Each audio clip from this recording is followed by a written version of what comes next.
My mother-in-law snooped in my closet and found my box of sex toys. So I beautifully gift-wrapped them and gave them to her for her birthday. My mother-in-law, Carol, doesn't snoop, she tidies. It's her cover story for a complete lack of respect for my privacy. She has a key to our house for emergencies, which apparently includes the emergency of my spice rack not being alphabetized, or my towels being folded incorrectly. My husband's response is always a weary sigh. That's just how she is. Last week, I came home from work to find my bedroom closet, my last sanctuary, had been tidied. My shoes were in neat little rows, and a stack of sweaters had been refolded on my bed.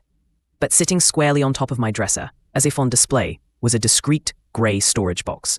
It was the box from the highest, most unreachable shelf in my closet. The box where I kept my personal items, my sex toys. She hadn't just found them, she had handled them. Moved them, and left them out for me to find, a silent, puritanical judgment. The rage I felt was so cold and clear, it was almost peaceful. My husband gave his usual placating response, promising to talk to her.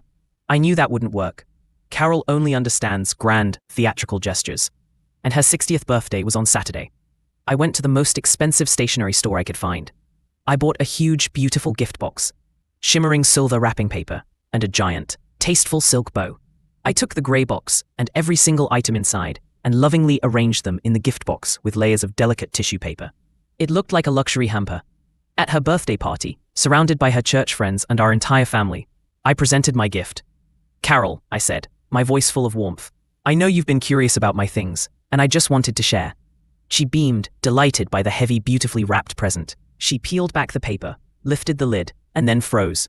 I watched her prim, perfect smile curdle as she looked down at the artfully arranged collection of vibrators and lingerie.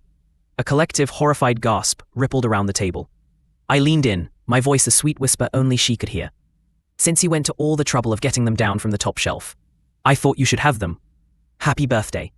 She slammed the box shut, her face a blotchy, furious red, and fled the room. The snooping has stopped. In fact, she hasn't been back to our house at all. My husband is furious, saying I humiliated her. I say I just returned her property. So I have to ask you, was it wrong to use public humiliation to enforce a private boundary? Or was it the only language she would ever understand? Don't forget to like and subscribe.